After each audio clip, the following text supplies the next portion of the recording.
Tonight on the Wednesday night show, we got a few things to talk about, and that includes some New York Jet talk. We are going to rank every starting quarterback from worst to first that the Jets are going to see this season. And we might even talk about the backups a little bit because you never know what might happen during the NFL season. But not only that, we're going to talk about who is your favorite Jet. And I want to talk about why that question can be a little bit hard to answer at this particular point, but we got a whole bunch of other stuff to talk about in the world of New York sports. But my friends, you know what's up. It's Wednesday night, and we are live.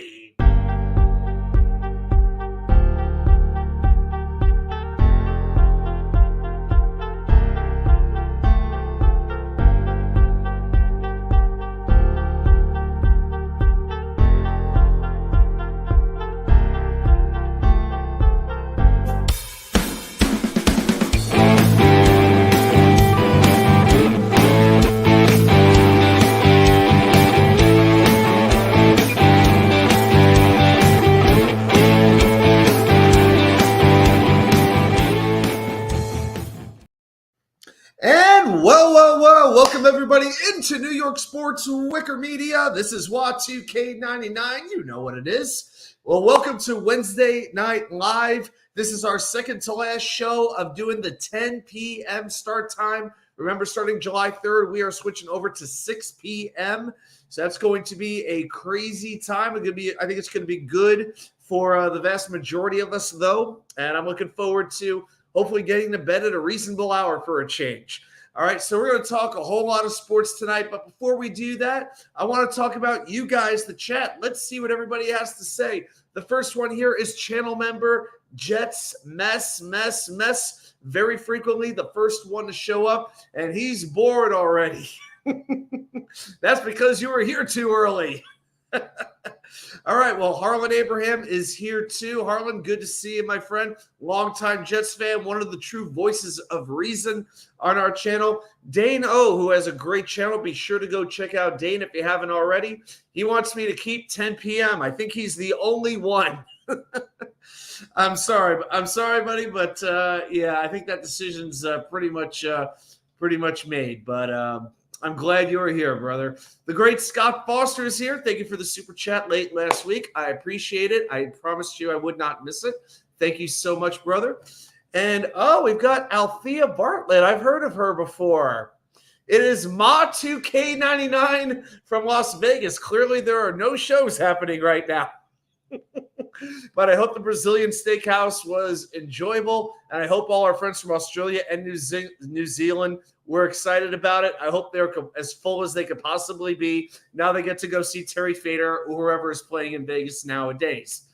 All right, Dane, that's it. Ma2K99 showed up. That's awesome. Hope maybe we'll get Pa2K99. We haven't seen him in a while, but you never know.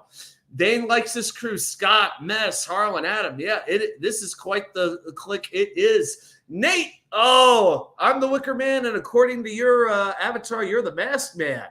That's right. Nate leaving a path of destruction everywhere he goes. I'm just kidding. But no, Nate always willing to speak his mind. Awesome Jets fan. I'm glad you're here. Harlan, Mom, she's on tour right now. Yeah, she's on leading the tour. She's not living in Vegas. But, yeah, Mom lives in North Carolina, very close to where I do at this point. Jets Mess wants 10. Jets Mess, is the issue at 6 p.m. you're going to get bored? I don't know. You're bored at 9:45, yet you still want 10 p.m.? How does that work exactly? David D's here. Okay, big-time Jet and Islander fan. Glad you're here, my friend. All right. Yeah, I'm starting earlier because I used to work like 11 to 8 on Thursdays, and it made sense. But now I'm working 8 to 5. It's too tight. I'm home, so I may as well just do the show. That's kind of the simple way to put it. All right, guys, I'll continue to watch for the chat, see what is on your minds. But before we get into the main event of the night, let's talk about what's on my mind with a little bit of what we like to call 3 and out. So I am actually going to start with the sport of hockey tonight, and I'm not even going to talk about the Stanley Cup Finals. But if you are paying any attention to the New Jersey Devils, I'm starting with the Devils. Where's Vervain when you need him, right? But the Devils made a big trade today, acquiring goalie Jacob Markstrom from the Calgary Flames. In exchange, the Devils send away defenseman Kevin Ball and a protected first-round pick in 2025. Now, the Devils needed to do this in my mind. Last year, their goalies had a combined 3.43 goals against and an .896 save percentage. Both of those marks were sixth worst in the NHL. And as a New York Rangers fan, I can tell you I was dreading this happening, but I fully expected it to happen at some point. The Devils have addressed their biggest weakness, and they addressed it very well. Jake Allen, who they got at the trade deadline, did not worry me. Jacob Markstrom can steal a game for you once in a while. Last year, Markstrom, with a not-so-good Calgary team, had a 23-23-2 record, a .905 save percentage, and a .278 goals against. Much, much better marks than what the Devils gave you. Now, the thing with Markstrom, he is 34 years old, has 2 years, $6 million per left on his deal. I would not be surprised if the Devils were to consider giving him maybe a 3 or 4 year deal instead, maybe give him an extra year or two on the contract. But Ball is going to be a good acquisition for Calgary. He's a 6'6", 230-pound defenseman, only 23 years old. Last year had 151 hits and a career-high 11 points. So they gave up something, to say the least. But they got a good goalie who is not happy with his current situation. And to me, when you factor in the health issues the Devils had last year, they could be right back up there with the Rangers and the Hurricanes. But I do wonder about Sheldon Keefe, if he is the right coach for this team. But Dougie Hamilton will be back. He played only 20 games last year, and Jack Hughes played only 62 games. So the Devils now have to be considered, in my mind, a pretty serious contender for the Metro Division Championship. All right, on to baseball. So the Yankees and Orioles currently in action right now. It is the ninth inning. It is a 5-4, I believe, Orioles lead. Yes. After the Yankees won the first game 4-2. The Yankees have dealt with a few blows in this series. Anthony Rizzo with a fractured arm, out 4 to 6 weeks. And you know what? Isn't it time for Major League Baseball to add the safety base? The minor leagues have it. You know, pretty much every league in America, and I think around the world, pretty much uses an extra base. It's time for MLB to add a safety base to help avoid these type, to prevent these type of incidents from happening where players can collide and get serious injuries. So I hope the safety base is added one of these days. And then, of course, Aaron Judge gets hit on the hand last night, had to leave the game.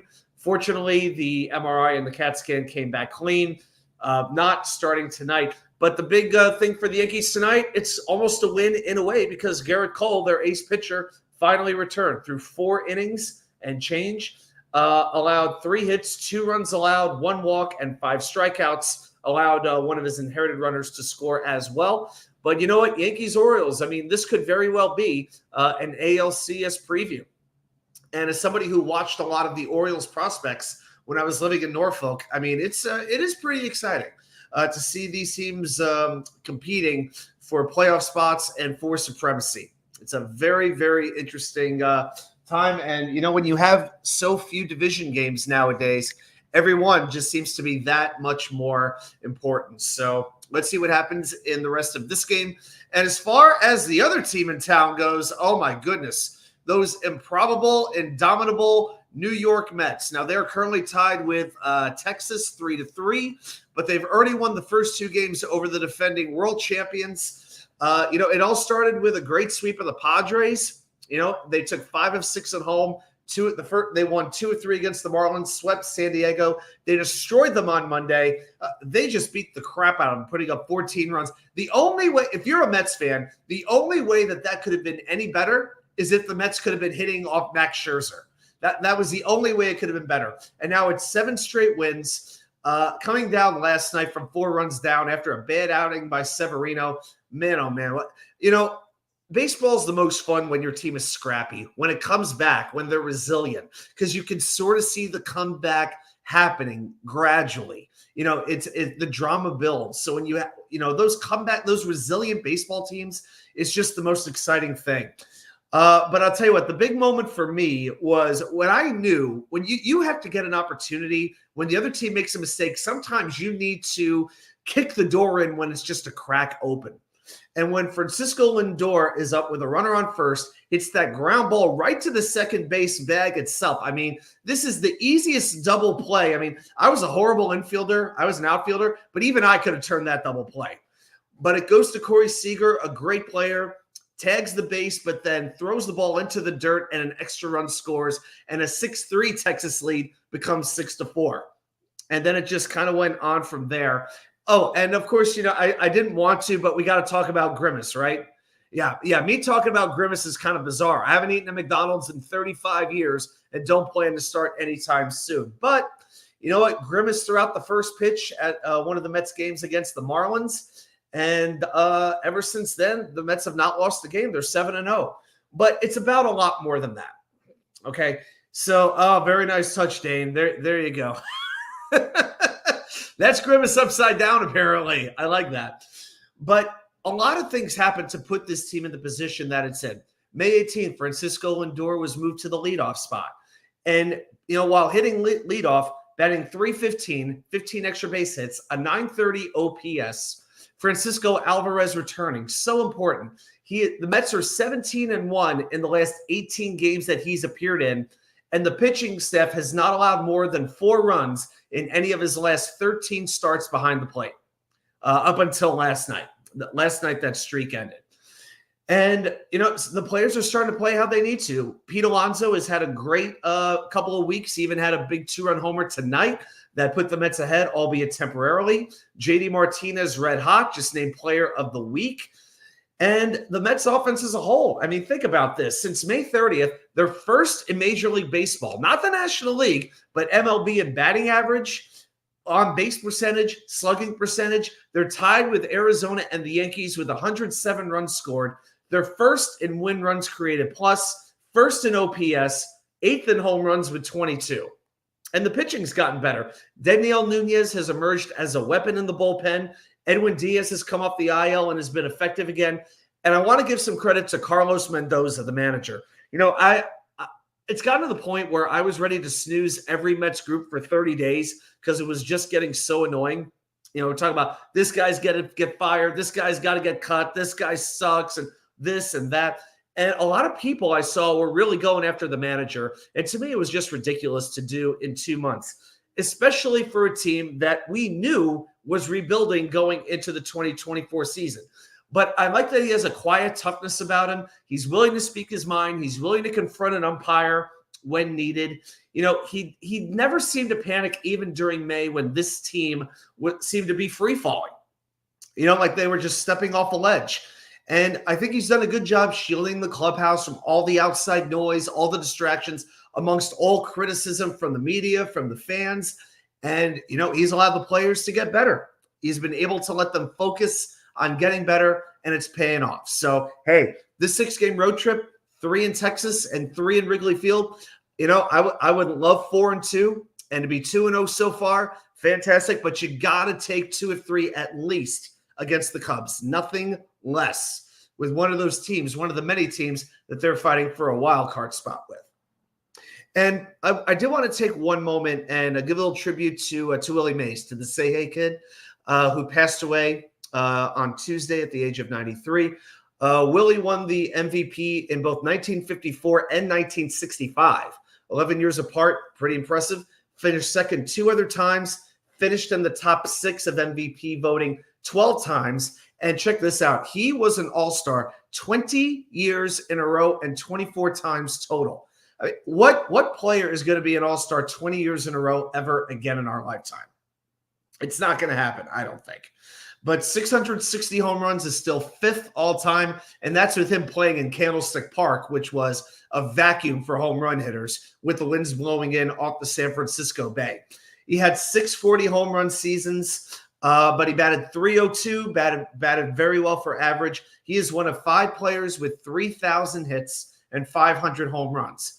But it wasn't just his hitting. He could run. He stole 338 bases. He led the league in stolen bases 4 years in a row while averaging 33 home runs per season.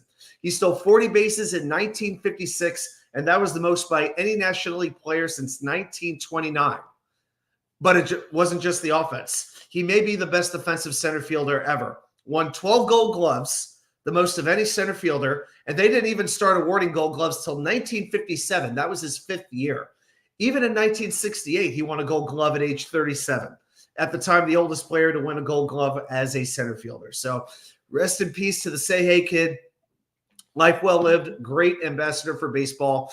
And obviously, I never got to see him play, but maybe by many people's accounts, the most talented all-around player that the game ever saw. So rest easy, Say Hey Kid. All right, guys. Well, I'll tell you what. We've gone through the 3 and out, and we went through that a little bit in more depth. I gave you 15 minutes on that. It's time to switch to the main event. So let us switch the color from blue to green. There we go. And instead of the wicker chair, I think we know what background we want to put in. Let's all step inside Jet Life Stadium, and let's turn the lights on. There we go. That is so much better. And I think we need a little intro music to get ourselves ready to get excited. So everybody, say it proud, say it loud. Let it go!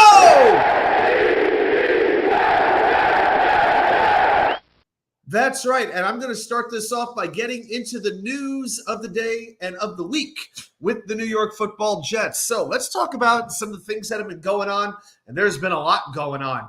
First of all, Denzel Mims, our old buddy, waived by the Pittsburgh Steelers on Tuesday. Now, Denzel Mims did not play a game last year, to the shock of, I'm sure, nobody in this chat or anybody watching. In his career, here's Denzel Mims' career numbers. 30 games played, 92 targets, 42 catches. That's a catch percentage of 45.7. Not very good. 676 yards, no touchdowns, and his drops went up every season. No matter what his defenders will try to tell you, the drops and penalties remained problems.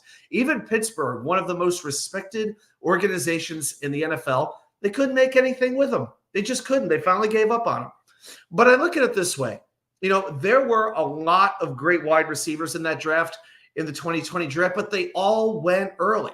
I mean, after Mims, you know, who were the best receivers taken? Devin Duvernay of the Ravens was taken in the 3rd round. Darnell Mooney was a 6th rounder, certainly better than Mims, but does anybody think Darnell Mooney is like a great receiver? He's a good receiver, and heading to Atlanta this year, I think he's going to be quite good, but it's not as if they passed on a Pro Bowl player. But you know what is most jarring to me in 2020? And people can criticize Joe Douglas for that draft if that's something that they want to do. And, understandably, it was not his best draft by any stretch of the imagination. But can you imagine being the Raiders and having that 2020 draft? Think about it. Remember who they took in 2020? Henry Ruggs, the wide receiver. That's right. The same genius who wound up driving 127 miles per hour and tragically killing a woman and her dog in another car. And, of course, Ruggs is now in jail, as he absolutely deserves to be. But you think about what the Raiders did. They drafted Henry Ruggs. Think about who they passed up. Jerry Jeudy, CeeDee Lamb, Justin Jefferson, Brandon Ayuk, T. Higgins, Michael Pittman. Raiders will Raider.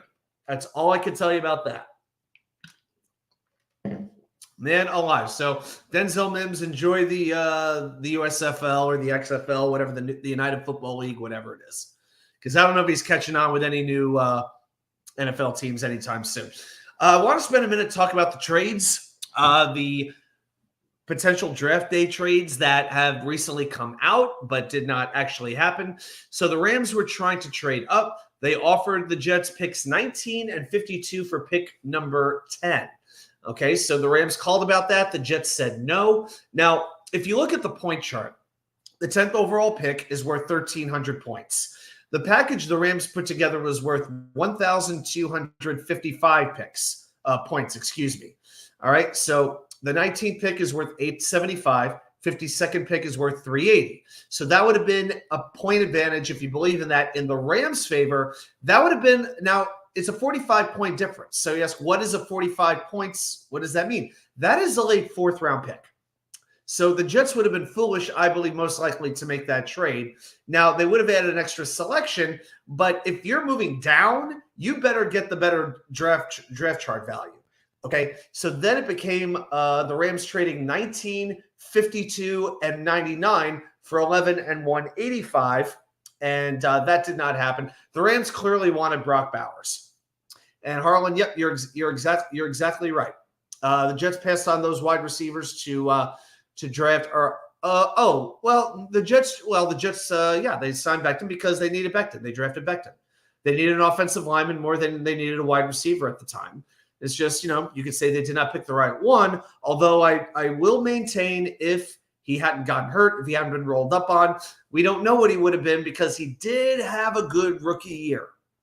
I'm still going to hold to that. Of course, it has not worked out, and now I have no love for the big bust whatsoever.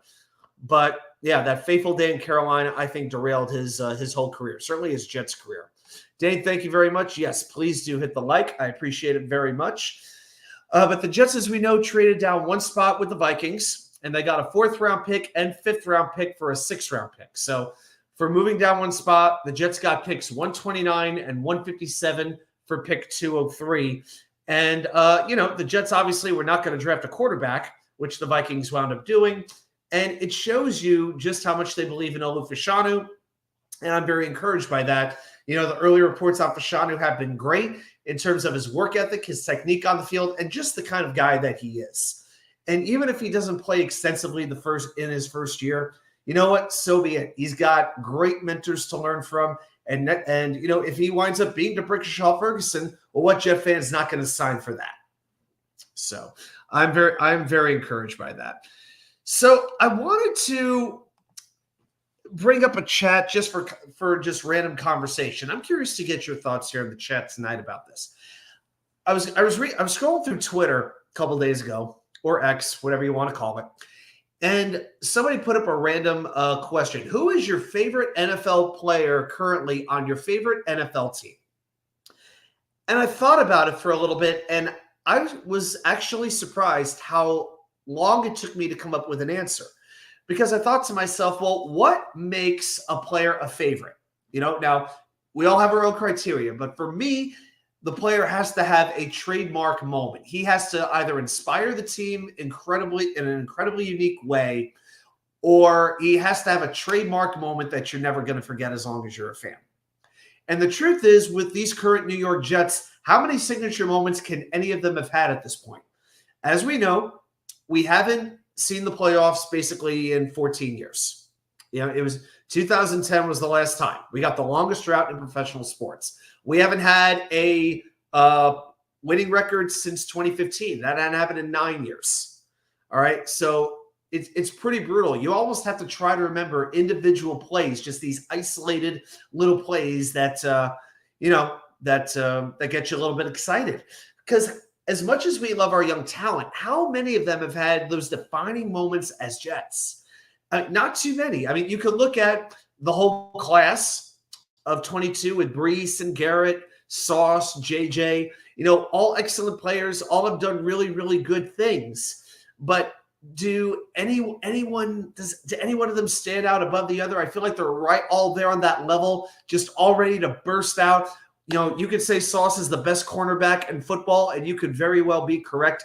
Garrett, I think, is ready for an absolute breakout. Same thing for Brees Hall, where he is like nationally known, nationally recognized. And JJ, man, what a step up he took from year 1 to year 2. And with John Franklin Myers not here anymore, I think he's going to get even more time. And Hassan Reddick, you never know what the situation is with him, but JJ is going to be counted on to be the leader of the defensive ends, I think, in the early going. And with Aaron Rodgers, hey, I love the idea of Aaron Rodgers. I love the resume of Aaron Rodgers. But as we all know, the legacy of Aaron Rodgers as a Jet is 4 plays. You get a few whack jobs who will say, well, Aaron Rodgers has skipped more mini camps than he's played games for the Jets. What a cute narrative that is, isn't it? That he missed those 2 little days, and they come up with this nice little narrative. Good job, WFAN. Good job. Good clickbait job. Just ridiculous. But even though I do have the Rodgers jersey, I can't quite say, yeah, he's definitely my favorite Jet, because he hasn't even completed a pass as a New York Jet yet. That's the truth of it. And you could go a couple other places. You could go with Quinnen Williams. In my mind, maybe the top 2, top 3 defensive tackle in football. I think that would be a very, very worthy candidate. I don't know if Quinnen is that legacy Jet where Jet fans basically will wave his banner. It's like, we've got Quinnen Williams, and everybody immediately respects that. People would do that for defensive players. Chris Jones, I feel like, gets that. Certainly Aaron Donald does. But you're kind of hard pressed to get that with a defensive tackle, But yeah, Quinnen, I think, is up there. But I think if you're going to be a defensive tackle, you have to have that moment. You have to have that season. You have to have that game-changing or season-defining play. And right now, Quinnen hasn't done it just yet. I guess Quinnen's best moment is truck sticking the living hell out of Tyreek Hill. Oh man, one of my favorite Jets defensive plays of the last 10 years, right? Oh, great. All right. I guess the Mets are down 5-3. And it looks like the Yankees tied it up 5-5. Wow. Craig Kimbrell. He blows it. All right. All right. So that's a quick baseball update for you. Yeah, so that's the whole thing with Quinnen. Now, CJ Mosley has been here a long time. Excellent leader. Not a very flashy player, but very smart. Definitely the quarterback of this defense. And there's other places you could go. You could go with Michael Carter II, who's the best at his position. I'm sure there'll be a few people going with Thomas Morstead. Hey, say what you want about Thomas Morstead. At least he stands up for the Jets online, and he will respond to critics. I kind of appreciate that. The great, John could send me a large file. We're talking about some underground stuff here. No, I know. YouTube, I don't know those people. Johnny Jimenez, what's up, my man? I'm glad you are here tonight. Hope you're having a very good Wednesday. Hope it's been a good hump day. Juneteenth for anybody who celebrates it. I celebrated it. I got the day off of work, so hey, I'll take the night off. I don't care. I took the day off today because I could. I don't know, but to me, it's just like, really, am I allowed to celebrate Juneteenth? I don't know. Scott Foster, Bobby got me drunk tonight. Is it because you're listening to Bobby and you needed to get drunk? Oh, boy. By the way, this just in, Jets mess is still bored. But I don't know. I want to go, as far as who my favorite Jet is, I'm curious who you guys would say. I could make a good case for Elijah Vera Tucker. I think a part of it is because I really wanted him on the Jets even before the draft, and I was so happy the Jets made the aggressive move to go get him.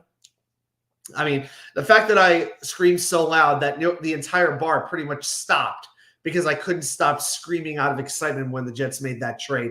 I legitimately scared a few people. I was so happy when the Jets got AVT, but we know there's been 2 season-ending injuries already. So that is like the one thing that's a little bit different. Scott, I'm talking current Jets. All-time Jets, that's pretty easy, but it's like, your favorite current Jet and why, I feel like a lot of it would be based off potential. So, yeah, that's the whole thing. I mean, Dave, we all have our different parameters on how we would answer this question, but for me, I would want to say, okay, why is this your favorite Jet? I want to be able to have a reason why. And we certainly can't point to, hey, he got us to the playoffs. Hey, he got us to the Super Bowl. Hey, he made this play that won us the division. Can't do that. We just can't do that at this point.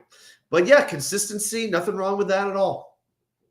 Yeah, I wouldn't have any issue with it. Yeah, I would want to go AVT. I mean, I could see Joe Tippmann. I think it's probably because of the hair that I could see him becoming a favorite also.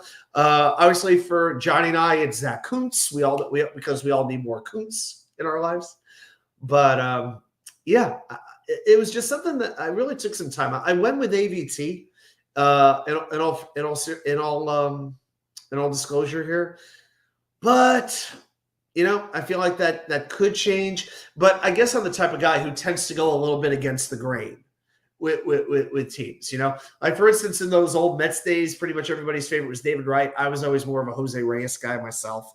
So that's just one answer. I guess I'm always a little bit different than the rest of the crowd. So maybe going like with a guard. That's a little crazy. I don't know. Right. I mean, you sort of, if you're like in if you're in Indianapolis wearing a Peyton Manning jersey, why not wear a Dallas Clark jersey just to give you a comparison? Because everybody's wearing those. But yeah, I would want a jersey that sticks out that not everybody would expect quite as fast. So it was just something that was on my mind and I thought as we're talking about. So I want to spend a moment here on the Jets defense, and this is going to transition into our main event for the night, the main event of the main event. So the Jets defense, so they really did take a step forward last year. And I wanted to talk about the defense a little more tonight because I think we have so many questions with the offense that we're almost kind of assuming that this defense is automatically going to be the exact same thing that it was last season. Well, can we really count on that? Well, I will say this. You have, I believe, 8 starters returning, right? Yeah, pretty much. So one of the things with the defense last year that was so good, I thought the Jets defense last year was much better than it was the previous season. And I'm going to give you 2 reasons why. Number one, they turned the other team over. Okay, the Jets in 2022 forced 16 turnovers, basically a turnover a game. In 2023, they forced 27 turnovers. That is amazing. And it makes it that much more frustrating because the offense couldn't do a damn thing with most of those turnovers. Oh, my gosh. But yeah, their DVOA, if you want to go with DVOA, which I think is a pretty reliable stat, it went from 6th in the NFL to 3rd. From 2 years ago to last year. The other thing they did very well is they covered tight ends very well. Now, doesn't it seem as far going back to the Eric Mangini days, doesn't seem like the Jets have had problems covering tight ends? I feel like this has been a bugaboo forever. Now, one of the things is they did allow 8 touchdowns to tight ends. That's tied for the second most, but they also nabbed 6 interceptions on targets to the tight end. That's the most in the NFL. So that to me is a pretty big deal, but the yardage went down. A lot of concern was really the touchdowns, but again, they forced a lot of turnovers in that situation. So the tight end coverage was pretty important. Now, another thing with this defense, and you guys know my biggest concern. I've talked about my concerns with the run defense, especially up the middle, especially even more so when Quinn Williams is not on the field. I mean, Leaky Fotu and Solomon Thomas, it's got me a little bit concerned as of right now. But I really do think that the rest of the D is so good at coverage, at pass rush, and now I think they're much better tacklers as well. Now that you've inserted, say, a Chuck Clark for Jordan Whitehead, I think they could overcome it, especially if they're playing with the lead. I think it's going to be paramount this year. The Jets get out to leads. That way they can take advantage of that pass defense. Mets down. Yep, Mets now in the 9th inning, down 2. Orioles just went up 7-5 in the 10th inning. Okay. Yates pitching to Vientos. Okay. All right, there we go. Oh, hey, Assist, how you doing? There was an era the Jets played the top 2 tight ends at least twice a year, so it's a bit skewed. Gronk, and who's the other one you had in mind? Miami, Buffalo? Who's the other tight end you're thinking about? Buffalo hadn't had too many good ones. I mean, Knox was Miami's rotated through a couple. Gesicki? I mean, Gesicki's okay, but Gesicki is definitely seen as better days. So, yes, just let me know. Gronk is obviously one. I'm just curious who the other tight end is you were talking about. But I'll give you one of the most surprising stats. Maybe the murderer. I was thinking that could be it, but Hernandez wasn't even there all that long. But if here's one thing that I think I do want to see from the Jets this year: pitch a shutout. Do you guys realize it has been 15 years since the New York Jets shut out an opponent? 15 years. That is tied for the longest in the NFL with, of all teams, the New York Giants. So the race is on. Who's going to get the first shutout, the Gang Green or Big Blue? And the other stat, I'm going to give Michael Nanny a credit for this one because this one was crazy. Since 2002, think about this. The Jets have had 17 games allowing, or 2022, 17 games allowing 300 yards or less. That's tied for the second most in football. In those 17 games, they've gone 8-9. It just goes to show you how inept the offense has been, and you could also say a good portion of the coaching as well. So hopefully those days are behind us. But yeah, that was a jarring stat. When 17 games allowing 300 yards or less, and you're under 500. That is damning on the offense. All right, guys, so here's what we're going to do. We are going to get into the main topic of the night. So I'm going to pull some slides up here. There we go. And we are going to rank the opposing quarterbacks for 2024. So ranking them from 14 to 1, since the Jets play 14 different teams. So I'm going to give you some reasons why I have my rankings where I have them. What I'm going to do is list the expected starter and the primary backup. And I'll give you my reasons, and let's see where this goes. All right, so at number 14, I've got the Denver Broncos. That's right. I got these slides color-coded for us tonight. That's right. I use the actual NFL hex colors as well. So this is true Denver Bronco orange. That's right. We spare no budgets on this show. Not with a wheel.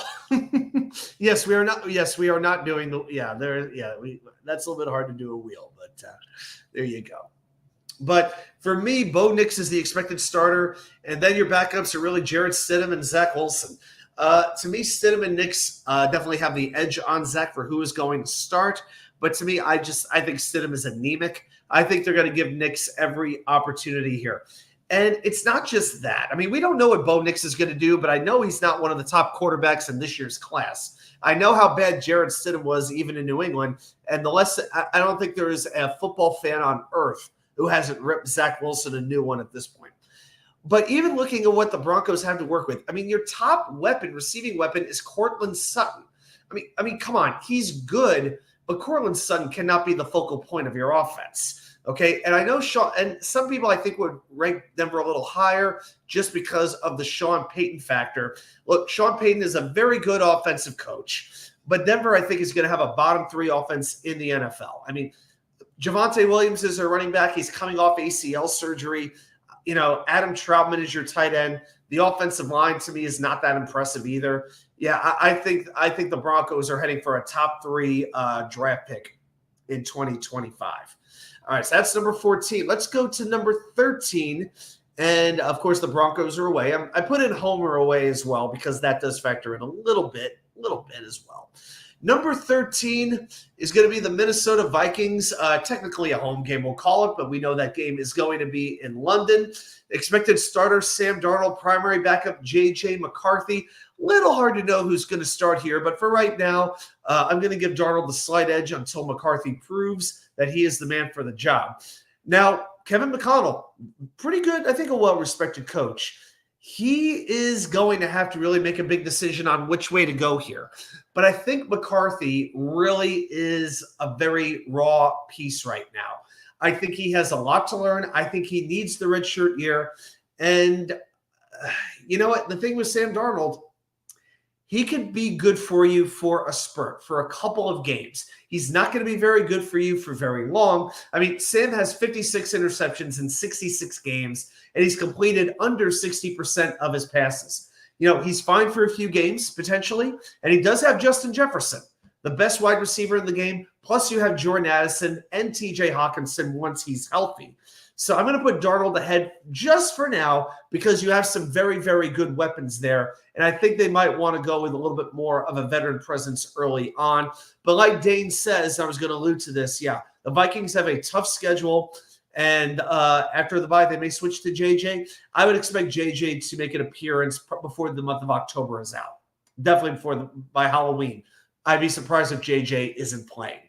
All right, but for right now, I'm going to say Darnold starts. Plus, I think that picture is kind of funny. He's got like one hair coming down here on the left side of his head. You know, oh my gosh. Nice picture, Sam. I hope he does well, except when he plays the Jets, though. I never disliked Darnold personally. It's just he was put in about as bad of a spot as he could have been put in. Oh, quick check. All right, Mets lose 5-3. All right, the 7-game winning streak is over. So now, hopefully, at this point, we can stop with the all the little gimmicks. All right, off to Chicago. Let's go take care of the Cubs and make them fly the L. There you go. All right, on to number 12 on our list. I'm going to go with the Tennessee Titans, Week 2 at Nissan Stadium. If I was to go to a road game, that might be the one I would want to go to. Will Levis, to me, is most certainly going to start. Mason Rudolph is your backup. You still have Malik Willis, but come on. Malik Willis, I think, is well on his way out of the NFL before too long. You really have to wonder if Levis is ready to jump up. Now, the numbers from last year would say no. In 2023, Levis played only 9 games. Now, he threw 8 touchdowns to 4 interceptions, 1,808 yards, which is okay. It's about 200 yards a game. And he was sacked 28 times for a rating of 84.2. That's not good. It's not bad. It's just okay for a rookie. Now, though, Tennessee's revamped this offense. You now have a 3-headed monster at receiver with Calvin Ridley, DeAndre Hopkins, and they signed Tyler Boyd to a 1-year deal. Treylon Burks is now pushed way down the depth chart. And then also they drafted J.C. Latham to play left tackle. The Titans' offensive line starting to come together with Peter Skoronski as well. I got to give Tennessee credit. They are giving Levis every chance to succeed. What is he going to do with it? And I'll tell you this, I'm glad the Jets have Tennessee early in the season. Hope, maybe Levis will still have a few jitters going on in week 2. That's my hope there. And I think it's going to be a situation where that pass rush is going to be paramount for the Jets to come away with, again, to come away with a win against the team that they are better than. But yeah, if they don't beat that offensive line, it's going to be a long day. We'll see what winds up happening. Assist, yeah, that would scare you as a tight end. Not a big Rudolph guy, yeah, especially if Myles Garrett's around throwing helmets at him, right? Yeah, I don't know. Harlan Abraham, not a big fan of Will Levis, says Rudolph will be starting before long. I'll tell you this, I'll take Levis over Willis. That's how I would feel about that. But again, when you've got 3 receivers in Ridley, Hopkins, and Boyd, you can't ask for a whole lot more than that in my mind. It's pretty dang good. So that's number 12. Let's go to number 11, and we're going to go a little closer to home. Our friends to the north. That's right. The one whose former coaches date women a third of their age. I can only assume it's because her credit is fucked up. That's the only F-bomb I'm using tonight. I'm going with the New England Patriots. That's right. Jacoby Brissett starting, Drake May as the primary backup. I think May needs that redshirt season. He has a lot of mechanical things to work out with his footwork, his throwing motion, reading a defense. I do not think he is ready at all to play. Now, Brissett, we've learned more than adequate. A lot of Jets fans wanted him. I would have loved to have brought him in as a backup, but you can't blame him for taking an opportunity to start with the team that he began his career with in the New England Patriots. Now, Brissett in 2022, 12 touchdowns to 6 interceptions. But what is there really to work with here? What really is there? Who's the Patriots' best receiving target? Hunter Henry, the tight end? A wide receiver. What do they have? Juju's still there, but come on, Juju. People still act like Juju is a very credible receiver. I'm sorry. He hasn't been good in a couple of years. Pops Douglas. I do like Douglas from Liberty University. Very, very explosive player. I think he could emerge. I think he could be one of those wide receiver sleepers if you play fantasy football. I'd look at Douglas. They drafted Jalen Polk. I like that as well. But you know what? I just don't see how much the Patriots have to work with. And I don't think Drake May's in a situation where he should be counted on to elevate the rest of the players. Sure, the Patriots have a good defense, and that might help keep them in games. But I just don't see the receiving talent. And even Ramondre Stevenson, I expected a little bit more from him last year. He did get beat up a little bit, but I don't know. I'm not quite sure Stevenson is the running back that a lot of Patriots fans thought that he would be. So, yeah, even though I do like Brissett, I think he's got one of the worst supporting casts that we're going to see on the entire list. Maybe a little better than Denver because I like Pops Douglas and Hunter Henry's quite good, but that's about it, really. So you got New England outside my top 10. Jets Mez says Pats have a good defense head coach. Yeah, they got Jared Mayo, but there's a big difference between being a good defensive coach versus being a head coach. Do I need to run down the litany of names with this franchise in particular, with the Jets?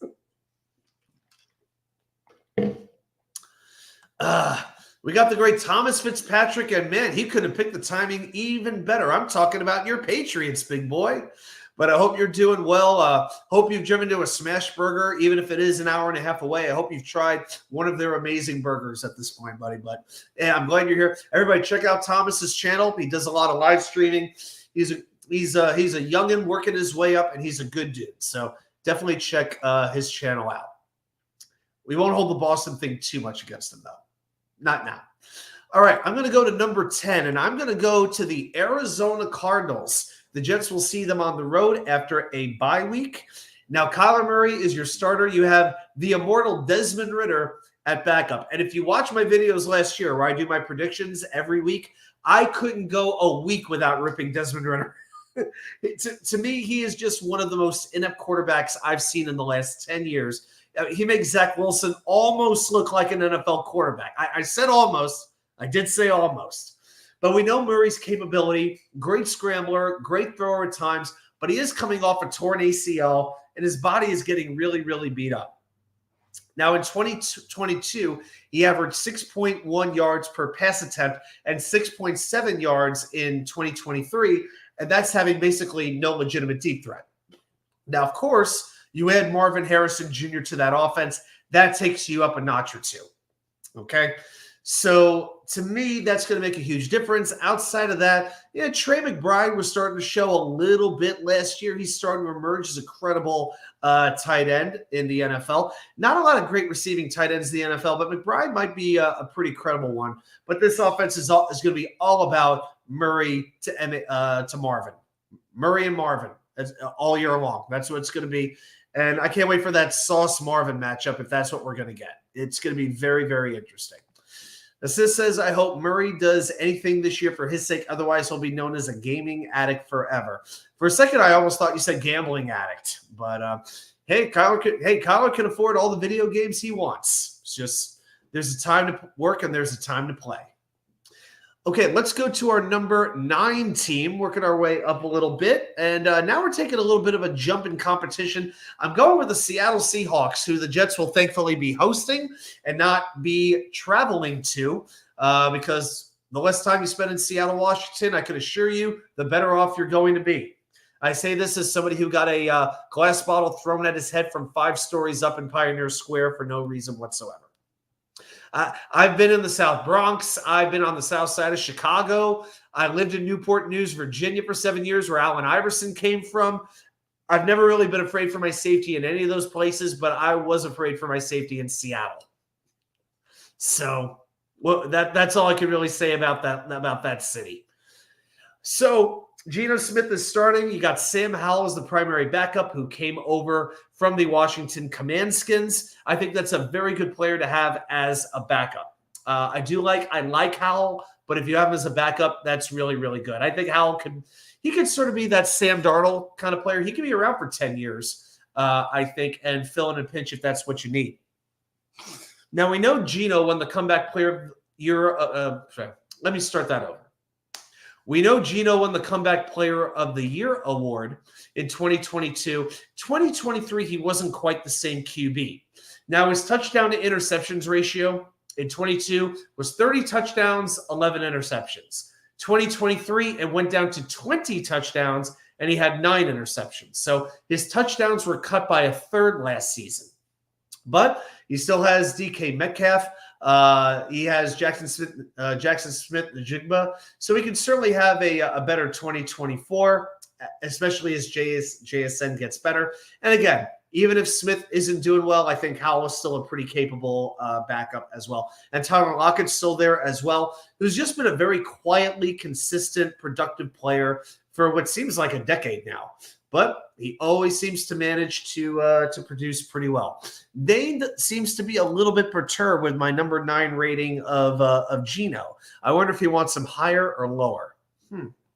But yeah, that's about all I got Geno at, because I think there's some better ones coming up here.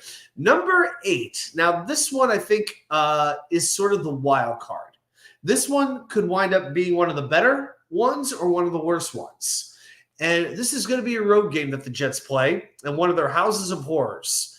And it is the Pittsburgh Steelers with Russell Wilson starting, Justin Fields is the backup. I've never been a big Justin Fields fan, especially when it comes to throwing the football. I'm actually going to start with the backup here.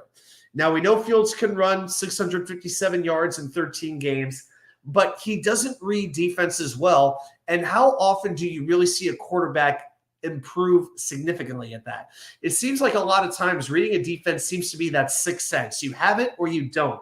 You can get a little better at it, but you're not really going to go from a bad one to a really, really good one.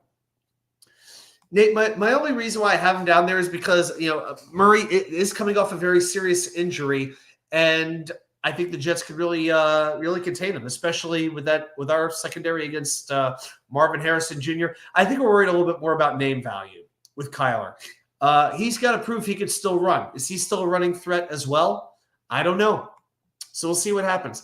But I think the thing with Wilson, he actually did bounce back a little bit in 2023, had 26 touchdowns to 8 interceptions, completed 66% of his passes. Okay? And, not worried about the arm? Quincy Williams and Chuck Clark will take care of that. If you're worried about the running game, we got a couple guys who I think will be much better at tackling than what we've had previously. No, not former Jet quarterbacks. We're going through the whole schedule, buddy.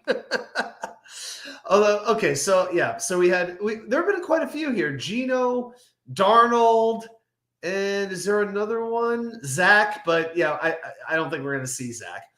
And we still have another one to come up a little bit later on the countdown. 2 more to come up on the countdown. Yeah, half these teams have former Jet quarterbacks on them. That's pretty wild. Yes, well, welcome back, Dane. Welcome back to the rest of us here in real time.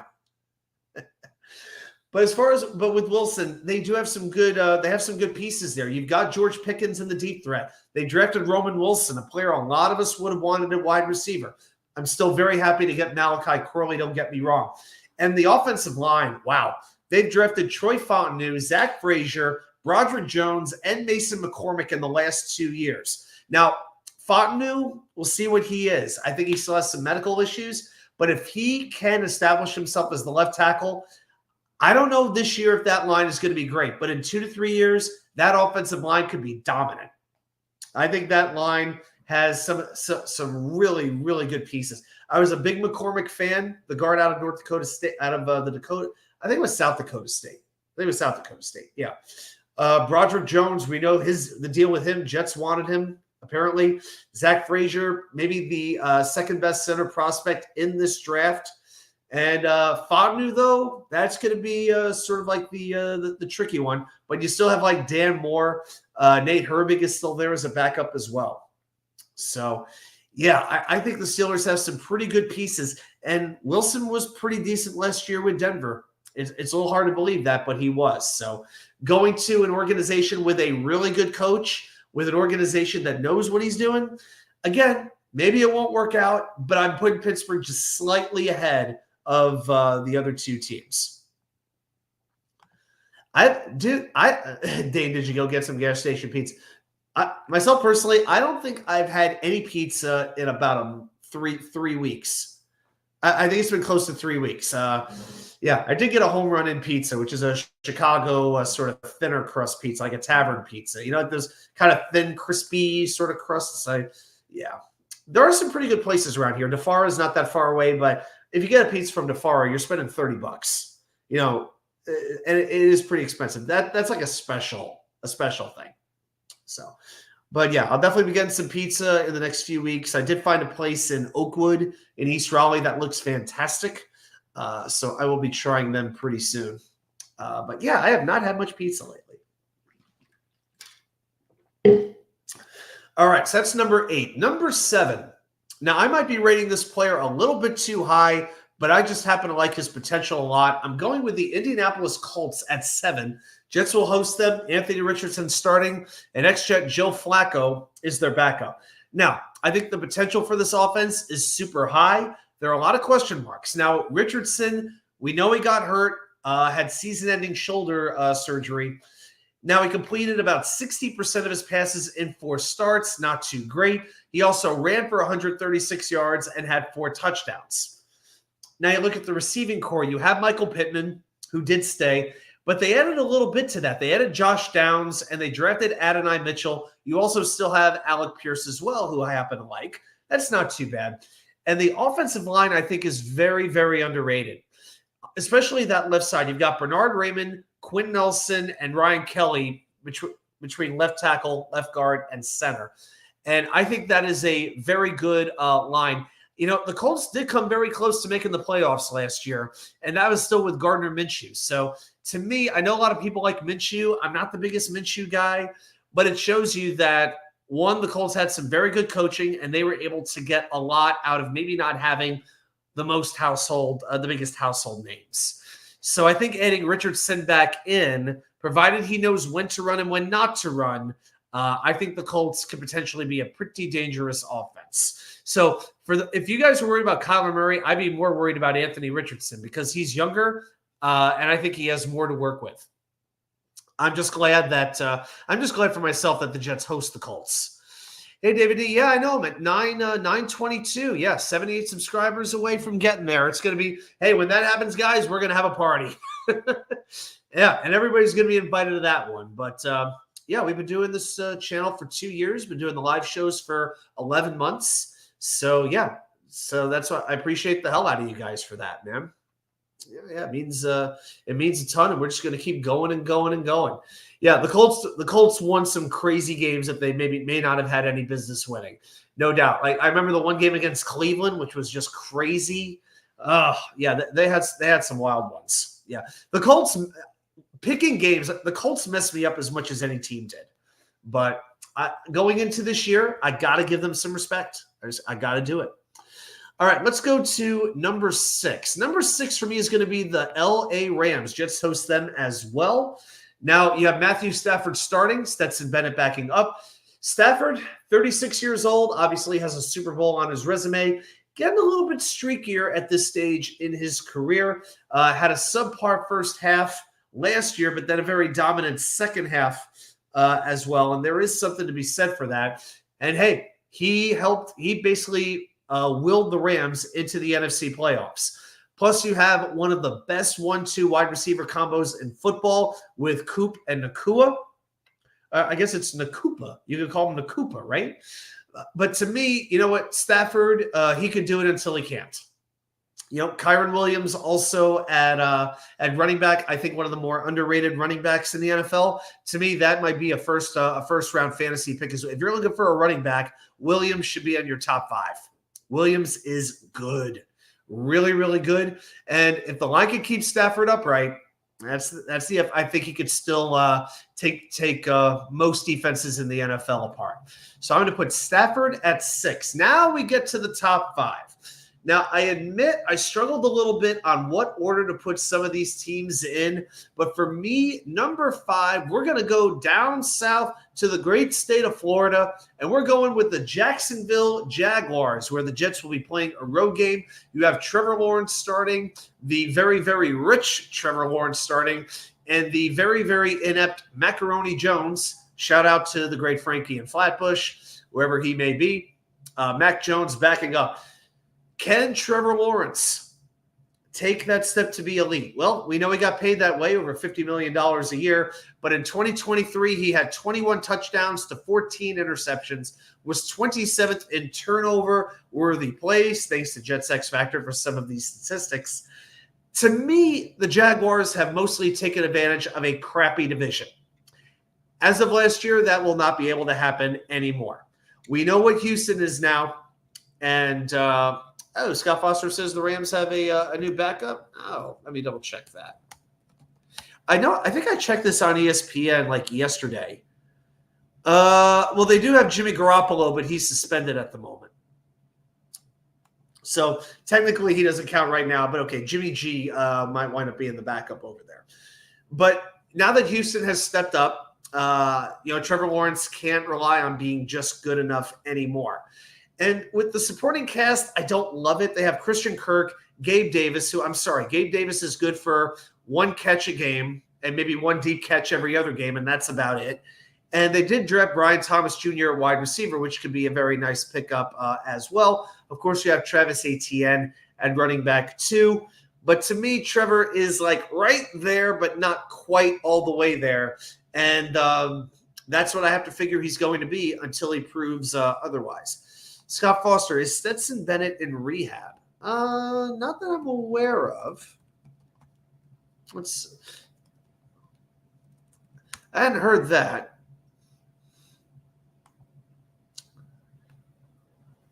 No, it doesn't seem to be that. The former Georgia quarterback, going to read this really quick. He was a mandatory minicamp. Sean McVay said, I was really pleased with his overall improvement. Yeah, he was drafted in the 4th round, 2023, stepped away from the game. It was mostly about mental health is what it was, but now he seems to be in a good place. So, yeah, so Bennett's there. Yeah. So I don't know. He may have a drinking problem. I don't know. I don't want to speculate, but from what the reports were just a couple of days ago from minicamp, he's in a good place. He's ready to go. So, yeah. So until I hear otherwise, I'm going with Stetson Bennett as the backup. So I'll hang my hat on that. See what I did there? Stetson hat. Okay, thank you very much. All right, so I got Jacksonville at 5. Number 4, I'm going to stay in the state of Florida. I'm going with the Miami Dolphins with Tua starting and Mike effing White backing up. Now, we get on Tua. I know we do. It's easy to make fun of him, to criticize him. Look, we could talk about the losses in cold weather. We could talk about the struggles against good teams, about all of that stuff. That's right. If you guys want to see the wheel, let's hit that thumbs up button. For sure, guys.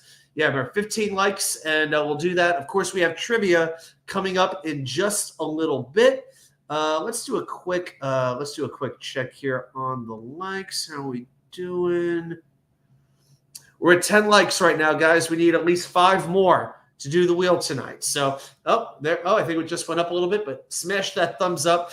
It helps get the word out about the channel. So, yeah, appreciate all of that help. But the thing with Tua, he gets rid of the ball as fast as anybody in the NFL in about 2.5 seconds. And even though he's had all those concussion issues, he's learned how to protect himself by getting rid of the ball quickly. Last year, he threw for 4,679 yards. That was the most in the NFL. Tua, thank you. Thank you for helping me win that fantasy championship. And he may indeed have the best 1-2 punch in the NFL at wide receiver with Waddle and Hill. Now you throw in Odell Beckham, who's granted about 95 years old, Jonnu Smith at tight end, and Malik Washington at wide receiver, who I thought was a very good draft pick. You know, hey, Washington will tell you, right? This is a pretty cocky kid. Pretty cocky kid. He's already saying we're the best wide receiver group in the NFL. He may be right, but you know what? I don't need to hear the rookie saying it. Not yet. Jets mess. People say I have a drinking problem, but I have no problem drinking at all. Yes, I think that's from a Midland song. That's from the song "Drinking Problem." Yes, but yes, that is very, very true. I didn't have a drink today on Juneteenth. Yeah, just water, a little bit of I think it was just water and a protein shake and maybe 1 iced tea. That was really it. That was about all I had. Dano, best backup in the league. There you go. Nate says Stafford is better than Tua. You know what? At certain things he might be, but Tua, he's gotten the production as of late. You can't argue that. So, yep, he's not. I'm not saying Tua is the best quarterback in the league, but maybe he is a little bit better than some people want to give him credit for. Now, is he going to be worthy of this $50+ million contract? I don't know about that, but you have to give him a little bit of props. Scott Foster says we still haven't seen Purdy. That's exactly right. But guess what, Scott? Now you have. There's number 3, the San Francisco 49ers. That's who I've got there. I really did struggle. 3 and 4, which way I was going to go. But I decided to go with the Niners at number 3. Purdy's just surrounded by, I think, a little bit more. I think the supporting cast is just a bit better with Debo, Ayuk, Kittle, McCaffrey. Do I really need to go on? You guys know what it is. And I think the Niners, I think they drafted another receiver, right? It just, that just hit me. That's right. The Niners drafted Ricky Pearsall. That's right. Yeah. So they drafted potentially a very good wide receiver from Florida. I'm just curious. Also, Renardo Green, cornerback. Dominique Pooney, offensive line, Malik Mustafa, the safety. These are a lot of guys I wanted on the Jets. Isaac Guerrero, holy hell. What a Jacob Cowing, Arizona, another slot receiver. Man, oh man. I got to tell you, I hadn't really looked at the Niners draft, but I got to tell you, I think the Niners draft is smoking. That is a heck of a draft. Yeah.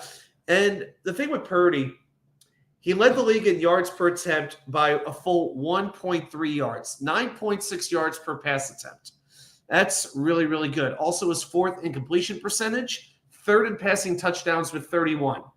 And no matter how good your teammates are, no matter how good your coach is, it is still on the quarterback to read the defense, remain poised, and deliver the pass. Purdy can do all of it. So you know what? I'm putting Purdy at number 3, above Tua, above Stafford, above Trevor. I think he deserves it. All right. Now we've got 2 teams left. I think you probably know who those 2 teams are. So who do I have at number 2? Who do I have at number 1? And I got to tell you, I was going back and forth on this one too. I think I changed it 3 times in the last 4 days, but I'm going number 2, the Houston Texans. Jets will be hosting Houston for the 2nd straight year, seeing C.J. Stroud once again. Davis Mills is his backup. The potential cannot be higher for this kid. Doesn't C.J. Stroud look a little bit like Kyler Murray was put in the dryer or something like that? Maybe it's just me. I don't know. But he averaged 8.2 yards per attempt, 3rd best in the NFL. The thing with Stroud, of course, he can run a little bit, but he is an elite top-level deep passer. He ranked 2nd in completion percentage on deep balls, 56.1. He threw for 1,111 deep yards and averaged 19.5 yards per deep attempt. And on those deep passes, 8 touchdowns, no interceptions. Ridiculous. Now, you add Stephon Diggs to a receiving core that already includes Nico Collins, Tank Dell, and Dalton Schultz at tight end. Also throwing guys like John Mechie and maybe even Noah Brown as well. Joe Mixon at running back. Wow. The one thing with it, he's only done it for 1 year. And Houston is not going to sneak up on anybody this year. They are going to be a marked team by everybody that they play.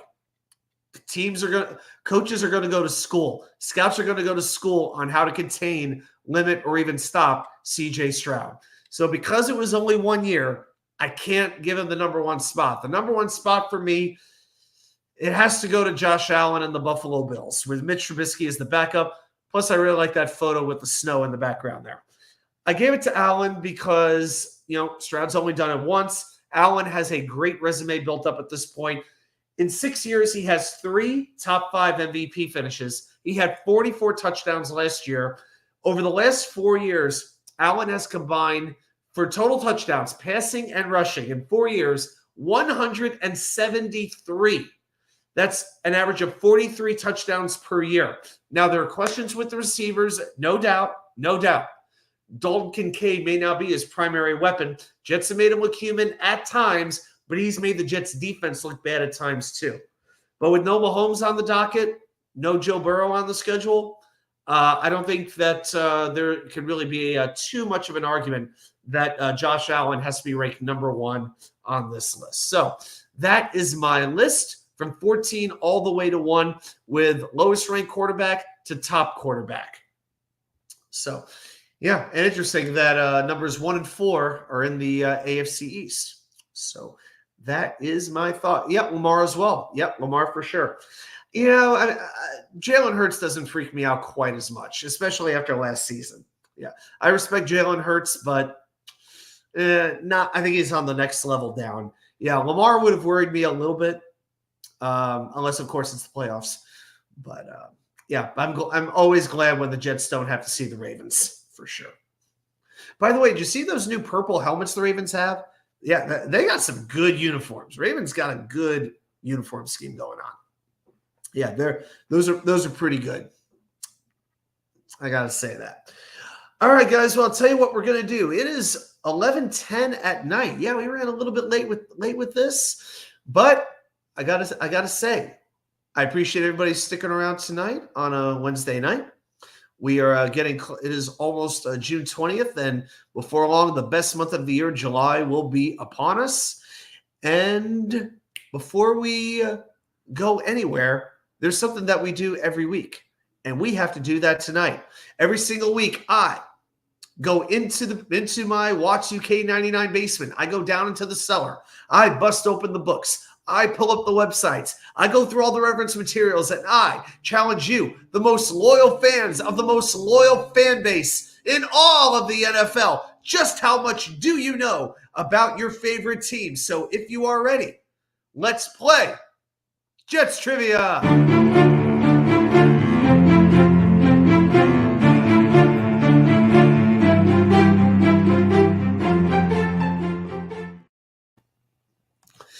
All right, I see a couple of quick notes. Dana and Nate having a few back and forth here, and the rest of the chat is kind of enjoying this one. Stafford should be number 3. Maybe, if Stafford hadn't taken a little bit of a dip in the first half of the season, maybe it was injury related. I don't know. But, I don't know if he's going to put a full season together anymore. That's kind of my thing with him. But, yeah, can't argue with that resume. Scott Foster, 1, July 4th, and 2, my birthday. That's exactly why. My birthday's in July. So what do you all want from me? Everybody knows a few people with July. Everybody's got a few friends or family members who have birthdays in July. Let's be honest. I think considering when the weather starts to get cold, it's no coincidence there's so many July babies. Let's be honest, right? All right. So tonight's trivia question is going to be about all-time Jets statistics. And it might allude a little bit to somebody that we talked about towards the beginning of the show. So if you're here in the beginning, you might get a little bit of help with this question. All right. So the rules are, as you all know, we're going to give you 5 minutes, and I will be timing it. You throw your guesses down there in the chat, and I'll let you know how you're doing. But I think this is, I got to say, I think this is a really good question. David D says, are you streaming on your birthday? Well, I know my birthday this year is, I actually will be. My birthday will be on a Wednesday. So I will be turning 43 years old. I don't care. It's a number. Who cares? Yeah. So I'll be turning 43 on July 31st. And yeah, it'll be a little birthday party, right? So I guess I'll have my I don't know about cake, but maybe some cheesecake or maybe a good piece of banana cream pie, something like that. Maybe I'll drink on the air. Who knows? Maybe have some Fireball. I don't know. But we got to do something for the birthday. Dane, how do you know I'm not wearing pants right now? All right, now that I've grossed everybody out, let's just go straight to the trivia. Okay, your question tonight is this. That was not the question. Here we go. What Jet has the most career receiving yards in team history without scoring a receiving touchdown? So if you look at the entire player's career with the Jets, who has the most receiving yards during his Jet career but did not score a touchdown? Did not score a receiving touchdown. All right, guys, let's see those guesses, see what you think. David D, I'll tell you what, better be some, if I can find some juniors down here in Raleigh, believe me, I will do it. I don't know if I can. I know I could get the little frozen cheesecakes at a good grocery store, but I want a good slice of juniors. Oh, love me some juniors cheesecake. All right. Yeah, funny hat. Yeah, maybe I could do that. Yeah, I could always run to go to the store, get some cheap birthday stuff. Yeah, why not? All right. Dane says, do we think it's a wide receiver? It could be a wide receiver. It might not be a wide receiver. Jets Mess goes with the great Bilal Powell. Afraid to tell you that is not going to be correct. Yeah, but it makes a lot of sense. All right. The Orioles win. Yeah, Orioles won 7-6. So both the Mets and Yankees fall a little bit short tonight. Nate goes with Sean Green. Is it Sean Green? I'm afraid not. Yeah, Sean Green wasn't here quite long enough for that. But, yeah, pretty good guess. It's funny. I don't think of Sean Green as being receiving or catching a lot of passes out of the backfield. All right. Harlan Abraham's been here for Lee Cravat. Yeah, of course, it's always Lee Cravat. I like this back-to-back. Harlan Abraham says Mims, and Dane says it's not Denzel Mims, right? Yes, I can tell you it is not Denzel Mims, but his 676 receiving yards would rank second on this list. There's one player who is a Jet that you all know. We're not going back to the 60s here, guys. I promise you. Who had more career receiving yards but did not score receiving touchdown. Up to 14 likes. Okay, we're getting there. All right. Jets Mess, this question is boring. Mess is the only one keeping the boring narrative alive, isn't he? All right, David D with a pretty good guess. Thomas Jones. It is not Thomas Jones. That is incorrect. Guys are coming up with some good names here.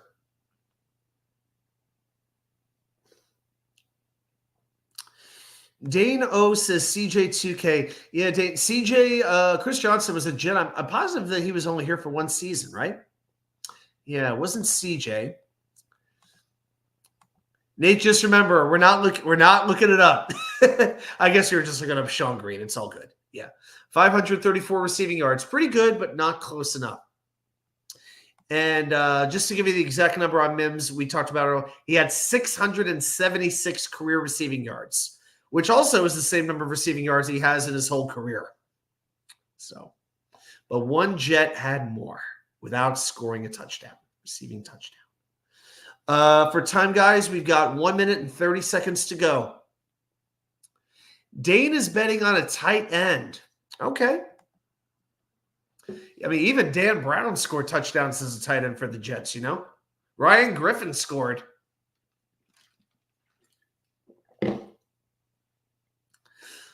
Nate's going to go with Le'Veon Bell. No, not this one. Not Le'Veon. All right, less than a minute to go, boys and girls. Yep, one more 10 p.m. show, and then we're switching over to 6 p.m. So I'm looking forward to it. The only downside, it's not going to give me as much time to get my research in. So I got to make sure I get that research done early. Yeah, it was always easy to get some stuff done from the time I got home and the time the show started, but can't do that anymore. All right, don't let Adam win. Yeah, I try to make the questions fair as I can. I really do. I try to make them a little bit tough, but gettable. And, the more people we have in the chat, the tougher I can make them. So I guess that's part of it. I will tell you this. He is not a wide receiver. Time's about to run out. 3, 2, 1. All right, so the 5 minutes are up. Nate goes with Danny Woodhead. No. Nate goes with Derek Mason. No. Yeah, Mason was out of here in 9 games. Mason played, I think, 9 games as a Jet. He was out of here. Yeah, he was not here a long time. Yes, the Boston market masturbator himself, Kellen Winslow Jr. Not correct. Assist says CJ Uzama. No, CJ, I think, had 1 touchdown. I'm pretty sure it's a Jet. Dane got it. The correct answer is Michael Carter with 681 yards. So there you go, 681. So we had 5 more yards than our friend Mr. Mims had. So. Yep, took a little bit longer than the 5 minutes, but yes, we got the correct answer. Michael Carter. So good. So good job, Dan. Yeah, I know. That was that's a little surprising, isn't it? But yeah, Carter was catching quite a few passes. He had those stretches when he was a starting running back. It's hard to think about it because once Brees emerged, it was all over, right? But yeah, Carter had his little stretch. Just wish it would have ended a little bit better for him, but it just didn't. But it is what it is. All right. Oh, it was a pure guess, he says. Well, you know what, buddy? We appreciate your honesty. All right. All right, guys, I'm going to tell you what. It is 11:20, and we're still at 14 likes, and I think one of those is mine. So Carter definitely scored a receiving. Yeah, it was called back on a flag. Just about everybody had. Hey, Sauce had a pick six that was called back on a flag. We know the deal. So I think Mims might have happened to Mims too. Might have. Not positive. I know Mims scored a preseason touchdown, but Mims might have had one callback. All right. Okay, guys. Well, I'll tell you what's going on with the channel real quick. I just put up a video on the Rangers with them losing Barclay Goodrow on waivers to the San Jose Sharks. So I just put that video up about a half hour before we went on the air tonight. So if you're a Rangers fan, definitely want to check that out. And yeah, we will definitely see what happens. Hey, Random Fan 812, how you doing, man? Did we get to the 15 likes? We have not yet. I'm willing to give it like another 30 seconds, but that's about all I'm willing. But that's about it. So, yep, but that's where we are right now. Yep, a deal's a deal, 15. So, yeah, we need to have like Roger come in. Yeah, be like Roger, create like 8, 9, 10 accounts and just hit like on all of them, and I'll never know the difference, right? Scott Foster wants somebody to hit that like. Scott wants a wheel tonight. Nate knows what happens at 15 likes. We spin the wheel. Nate knows.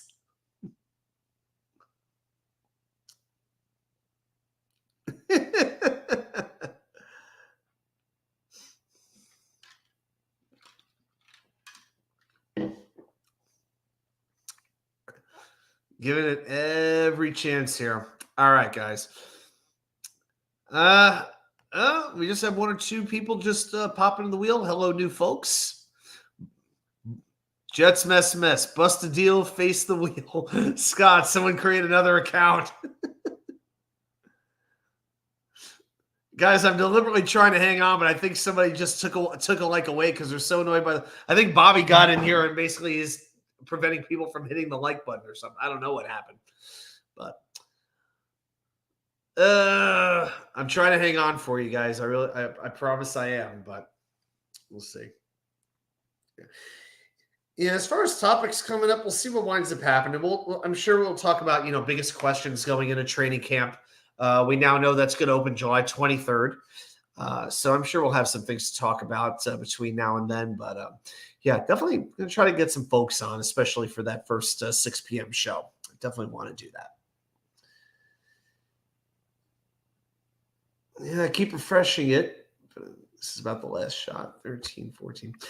All right, guys, I'll tell you what, looks like we pretty much stopped at 14, so I'm afraid I can't do it tonight.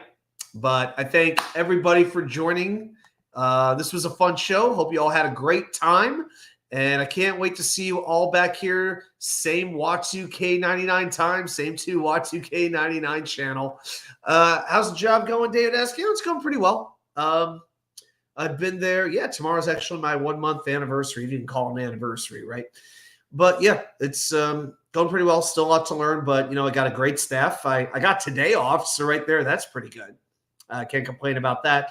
But it's when you're using new systems of getting your information and processing it, there's all kinds of little situations that are going to come up, and you just learn how to deal with them. But I've got the woman whose job I'm taking. She's working towards retirement. She's there. She's a great trainer. Very approachable, very patient. Explains things in really good depth. So, yeah, she's good. She's real good. Is Nick starting at 8 from now on? Not to my knowledge. I don't know if I'm making any changes. Thanks, sis, man. I love you too. Dane has a friend coming for 15. All right, I'll do one last refresh.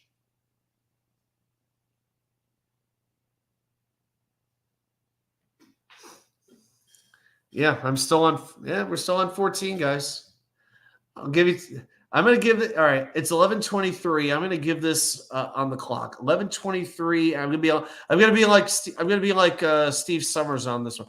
It is 11:23 and 54 seconds on your Wednesday night on New York Sports WickerMedia. Okay. Hazel hit the Hazel. Okay, Hazel hit the like. Thank you very much. And yeah, welcome. I don't think I've seen you in the chat, but I'm glad you're here. All right. Okay, guys, I'll tell you what. So we will do that, but I think what we're gonna do, I hope you guys don't mind. How about can we switch it up? Do you guys mind if I do a different wheel? If you guys want me to do the 100 players, I'll do the 100 players. But we got a couple of different options. We've got Jets draft years. We've got quarterbacks. We've got coaches. We've got all-time Jets seasons where we just land on a year, and we'll see what winds up happening. But I will be working on some other wheels. I'll work on maybe doing like a running back wheel, some other stuff like that. Assist wants me to switch it up. I think it's probably a good idea. All right, I'm going to put this in the chat. It's not going to be a poll, but just so everybody can see: quarterback, coach, draft year, season. So, guys, let me know which one of those you want to do. If we do quarterback or coach, though, I think we're going to do like a top 5 because there just aren't as many. But I think we would do 2 wheels if we did that. So, guys, let me know what you want to do. And while we're doing that, well, I'll wait till we know before I pull the wheel up. Okay. Wow, a couple new people just joined the chat. Hey, everybody. Glad you're here. Well, Nate wants to do court. Wow, Nate and Dane are agreeing on something. Who would have ever thunk it could have happened? Wow. All right, they both want quarterback, so that's where we're going. Okay, all right, guys, we're going to do the quarterback wheel. We haven't done this in a little while. Now, I am going over to the other screen. I'm going to pull it up in a moment. You know what? Yeah, we've got, let me see here. 1, 2, 3, 4, 5. We got about 35 or so quarterbacks on here, somewhere in that area. You know what? We'll try to do 10. Here's the thing though. This quarterback list is just so goddamn depressing that I don't know if we actually want to do 10. It's really, really sad. All right, I'll tell you what.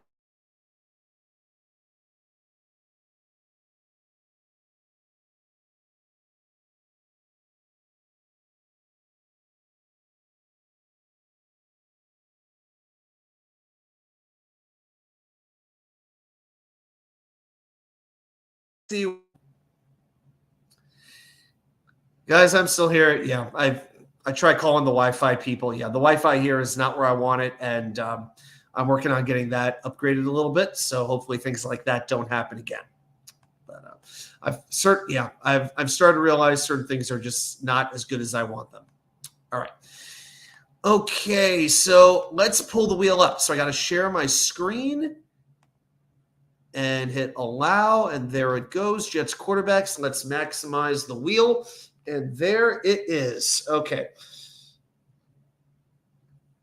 Okay, there we go. So as you can see, we have a litany of just all-time legends here. Oh my gosh. As you start to read these names, don't you just want to bang your head on the wall? Or I want to ask Nate, do we get 10 10s?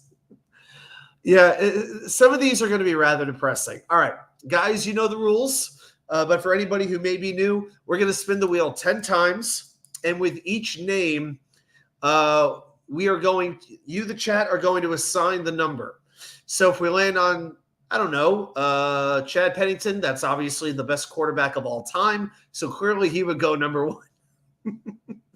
or if you have Joe Namath, you might go up there as well. But we can use every number only once. And of course, I will be giving us reminders on what numbers we have used and what numbers are left. Nate says, take Tim Boyle out now. Okay. It's almost not fair to put Tim Boyle in. Hey, if you want me to take Tim Boyle, you want me to take Tim Boyle out? Okay. All right. I'll do that. Should I replace him with Trevor Siemian? I don't know. All right. It's just I need the same number. Who's one other quarterback I can remove?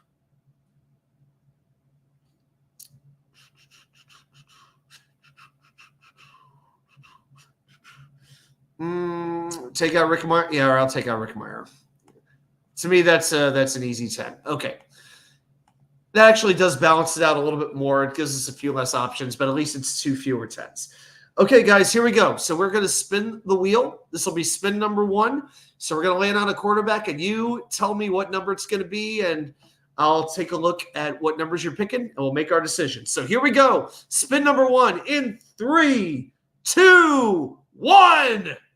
Bobby, where are you? This is the highlight of your week. And we start by landing on Neil O'Donnell, an absolute free agent failure who Bill Parcells wanted absolutely nothing to do with once he came along, but did go to a Super Bowl at one particular time. Oh, I'm getting a text here real quick. Oh, from somebody.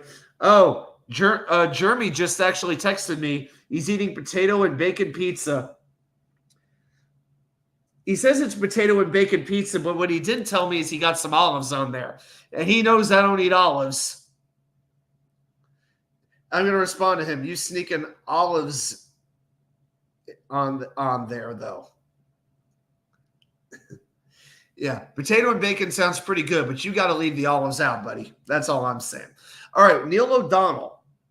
Harlan goes with a 9. Jets Mess goes with a 7. Scott Foss rested. Hazel just hit and run. I'm pretty sure she did. You know, most women, when they pop up in my life, that's what they tend to do most of the time. Yeah, David D., I agree. I am not an olive guy. No.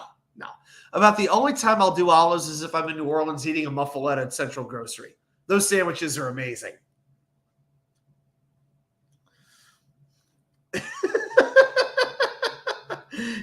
Tell Jeremy Nate says hello. Yeah, I'll be sure to. He'll appreciate that shit. All right. So far I think I'm leaning towards an 8. Yeah, because we could definitely get worse than this. He did win some games. He was okay. He didn't have a lot to work with, but yeah, it did not end well. All right, so I'll go I think I'll go 8 for Neil O'Donnell. I think we're pretty good with that. Yeah, considering some of the horror shows that are on this wheel. Okay. So Neil O'Donnell will be number 8 on this list tonight. All right. And of course, if we land on the same player, we have to spin again. Here we go. Spin number 2 in 3, 2, 1. And we are going to land on the greatest of all time, the real GOAT of AFC East quarterbacks, Marshall's favorite son, Chad Pennington, number 10. That's right. The only athlete I have multiple jerseys of. That's all I can tell you. Well, I'll tell you what. You talk to most Jet fans, they'll usually have Chad towards the top, not quite at the top. There seems to be a bit of a debate, really, between him, Kenny O, and Vinny on who really has that second spot. But for me, man, I thought he was about as tough a player as you could have.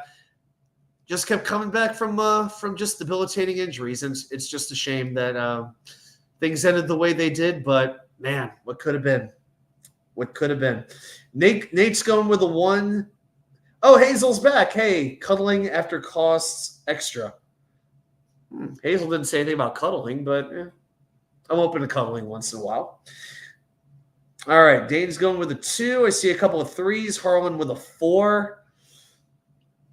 Nate doesn't think the wheel will give us Joe Namath, so he's number 1. All right, so he's going to be kind of up there. The 3s seem to be winning out. Here's my thing, guys. If we go with Chad, you're pretty much betting on getting pretty much Vinny or Joe. And to a lesser extent, maybe Ken O'Brien. I can't put Sanchez ahead of him. I personally, I could never do that. Even though Sanchez did win the most playoff games, yeah, Sanchez became a nightmare at the end of his career. I'm willing to go 3, even though I don't want to. But again, I'm going with the chat. Yeah. Nate's got the only 1. Dane's got the 2. And then I've got 3 3s and a 4. Yeah, I think at the end, I think it's a 3. All right. Chad's going to be number 3. Okay.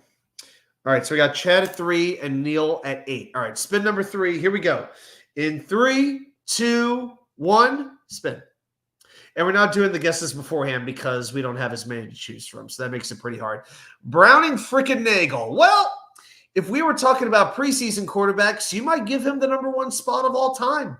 You could do that, but instead, this goes back to our nightmare scenario in the 91 draft when the Jets couldn't pull off the deal with Atlanta to move up 1 spot to get Brett Favre, or with Arizona, I think it was, and Atlanta took him 1 spot before the Jets took the immortal Browning Nagel. But yeah, Ron Wolf was still here.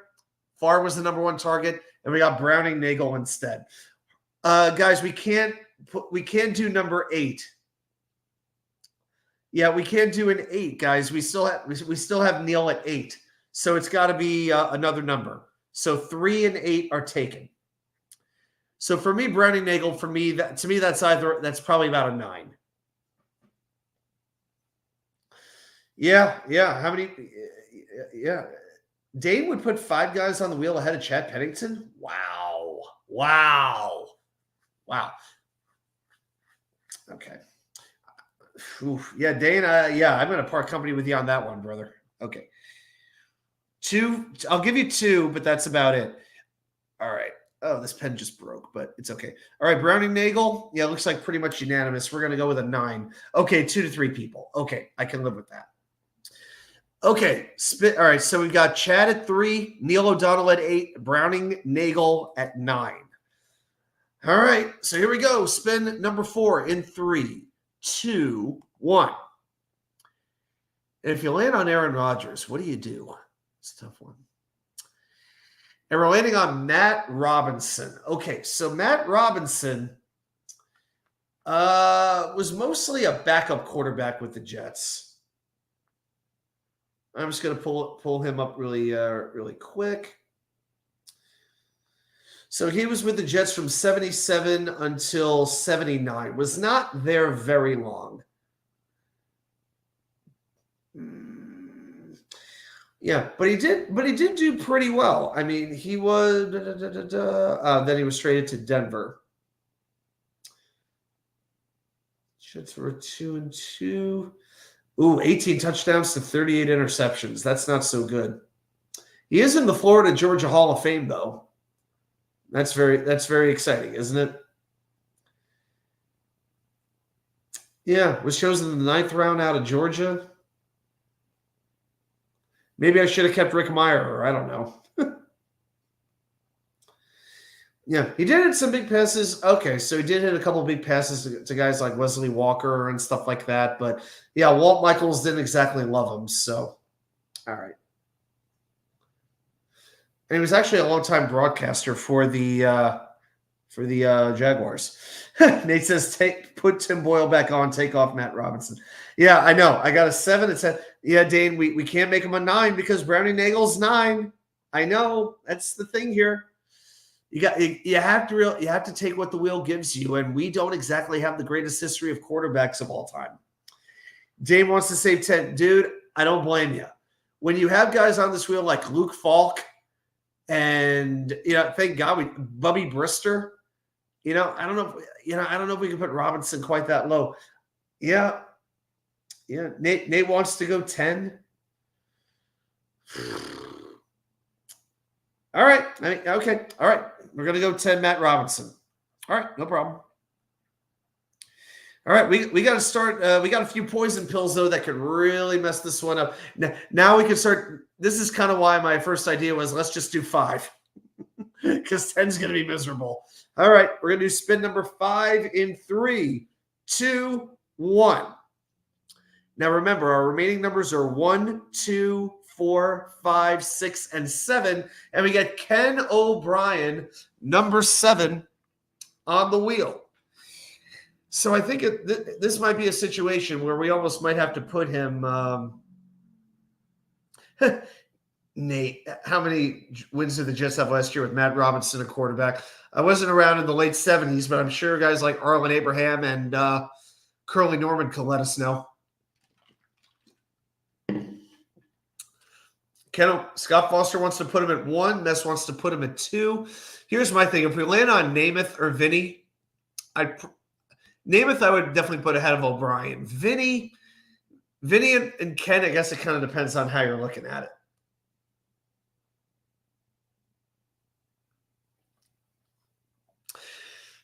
If you're asking me that question, are you a bad enough dude to rank O'Brien over Chad? My rankings, if it was me doing this by myself, I would definitely put Chad ahead of O'Brien. I would.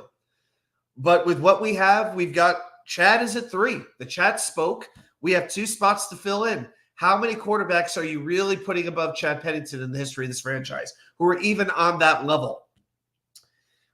Hey, Harlan. Can't pick 3. So let's recap the list. Number 3, Chad Pennington. 8, Neil O'Donnell. 9, Browning Nagel. 10, Matt Robinson. Oh, my God. I need to open a stool after this. Good Lord. So we got 1, 2, 4, 5, 6, and 7. How many? It's Kenny, Vinny, and Joe. Those are the only quarterbacks. I can't put Sanchez ahead. Do you want to put – if you landed on Aaron Rodgers, would you do that? I don't know. All right, I'm going to start to take a look at this. 1, 2, 2, 4, 4. Pretty divided, but Scott, I got your 1 vote. Nice vote once, guys. I got you. I'm going to put Ken O'Brien at 2. I can't tell you that I love it, but we got to take what the wheel gives us. So we're halfway done. O'Brien at 2. All right, there we go. All right, now we're on to spin number 6. Let's spin that wheel in 3, 2, 1.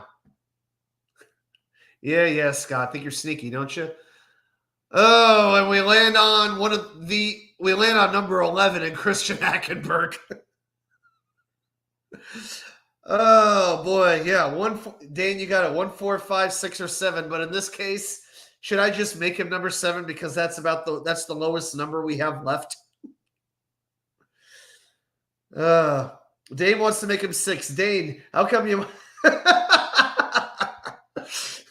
Assist with a good line. Harlan, we can't put him at 10. We can't.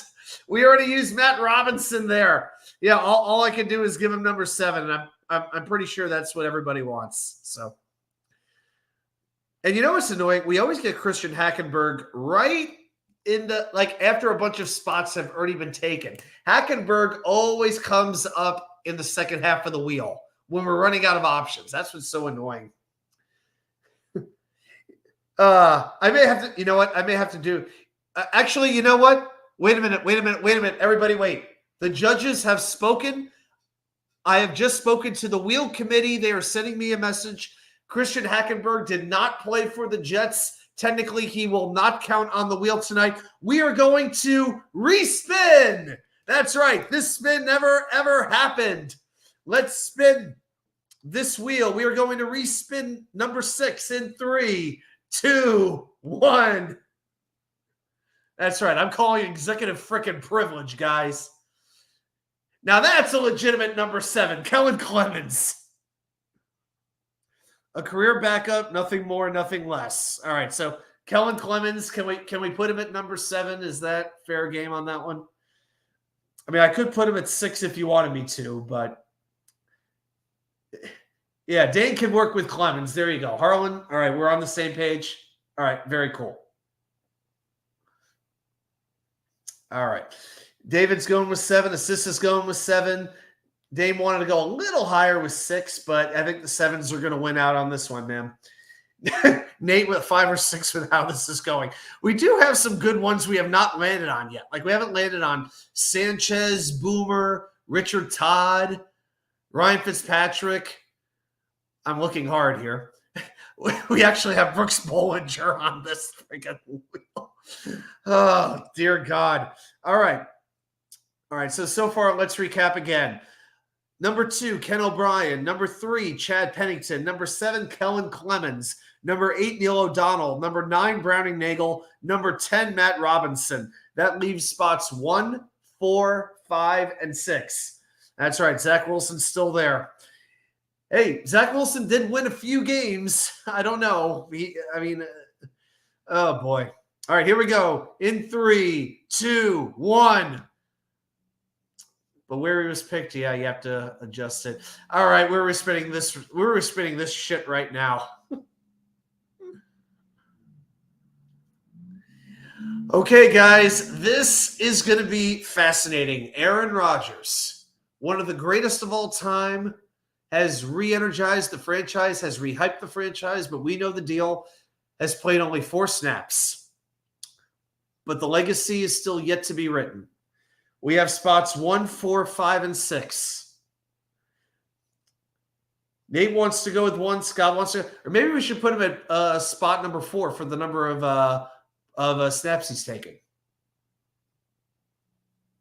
What, too soon? Okay. Scott's going with a 1. David's going with a 1. Dane is going a 6 with number 1 upside. Mess is going with a 6. Man, oh man. I know this is tough, isn't it? I know. I don't even know if he should be on the wheel, but it was like, you know what? Who's I going to put on the wheel? Who else was I going to put on the wheel? Mark Brunell? I mean, some other indispensable stiff, you know? So, yeah, some of these names are not easy. 1, 2, 3. 1, 2, 3. We're basically split on this. I'm thinking what I should do is split the difference and make it a 4. Just to be fair here. I think that's about the best that I could do. His appearances on McAfee has done more for our franchise than 70% of our quarterbacks. Yeah, well said, Nate. Yeah. You're telling the truth, man. But yeah, so how about we go with a 4? Just split the difference between the 1 crowd and the 6 crowd. So Rodgers 1, Hackenberg 2. Only guys on the list who never turned it over. Oh gosh. All right. I'll go with Rodgers as a 4. I think it's a reasonable compromise. All right, we got 1, 4, 1, 5, and 6 left. Scott says it's not a split. Scott, here's the deal. 1 plus 6 is 7. Divide in half is 3.5. 3.5. Spot 3 is taken by Chad Pennington. Therefore, I'm moving him to a 4. That's as close to a split as we can get. I'm trying here. All right, spin number 8. Spots 1, 5, and 6 remain, as Dana's pointed out. Thank you, my friend. And let's do that spin in 3, 2, 1. Getting close to midnight out here. For the 3rd effing time, we laid on Christian Hackenberg. Free spin. Okay, so we landed on Pat Ryan. Now, Pat Ryan was sort of a backup for Ken O'Brien, and he actually did win a playoff game as a Jet. When the Jets beat Kansas City in that wild card game in '86, Pat Ryan was the quarterback, not Kenny O'Brien. So I don't think we would make Pat Ryan the number 1 quarterback on this list, but between numbers 5 and 6, where would we put Pat Ryan? Dane's going with a 5. Now, Ryan wasn't here very long, I don't believe.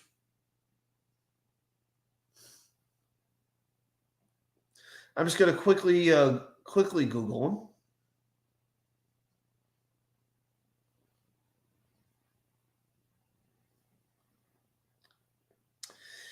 He was in the NFL for 14 years and was with the Jets from 1978 to 1990?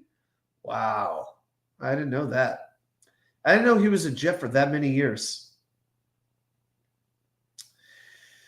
And Ryan actually started that division round game in Cleveland, threw a 42-yard touchdown on a flea flicker, gave the Jets the lead, but then he got hurt in the second quarter. And that's when Ken O'Brien came back in. Very interesting. So Dane's going 5, Mess is going 5, Nate's going 5, Assist is going 5. Yeah, you know what? I think Pat Ryan. Isn't it amazing on this list? Aaron Rodgers is number 4 and Pat Ryan is number 5. it seems like the disparity is quite noticeable. But hey, when it comes to being Jet quarterbacks, that's what we got. All right, we got spot 1. We've got spot 6. Spin number 9. 3, 2, 1.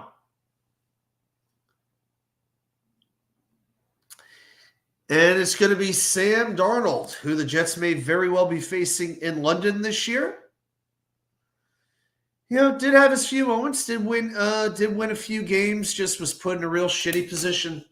And I don't think he's been the same since. So, yeah, Darnold, I think it's pretty obvious. Darnold's got to be the number 6 on this list, right? Yeah, I think so. And I don't think there's anything else to say there. So for number 1, I think Vinny and Namath are the only names that would really work.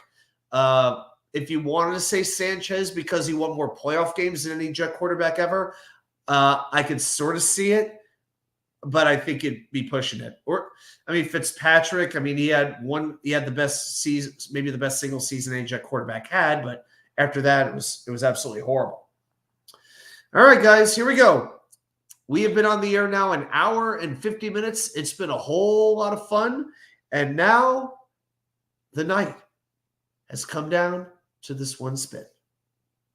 Spin number 10 for spot number 1 in 3, 2, 1.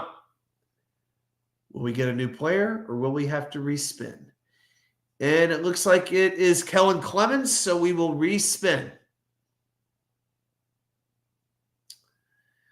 Oh, my holy God in heaven. Luke Falk. You know, if I had this wheel to do over again out of all these guys, I might put Luke Falk at the very bottom of this list. Even with the respin, we couldn't make this any good. Oh, there we go. It looked like my head was on the chair there. That looked really, really messed up. But yeah, guys. So let's recap this list. Oh my God.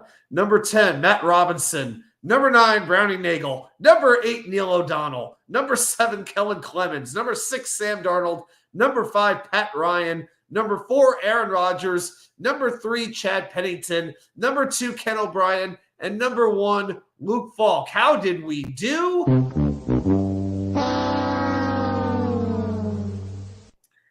And you know, I got to say this for everybody who wanted Chad Pennington 3 or 4. Look what we got now. Woo! That was brutal. Nate says, I thought you made Matt Robinson up. No. These names are too depressing to make up. I even have like Greg McElroy. I got Bubby Brister. I mean, oh my Lord. That was fun. That was a good time. All right, guys, I'm going to call it a night. I got to get to bed. I got to be up at 6:30 in the morning. But everybody have a great rest of your night. Have a great rest of your week. Be sure to keep checking out the channel. There'll be more content coming soon. And I will see you right back here with more content from you know where. The Wicker Chair. Good night, everybody.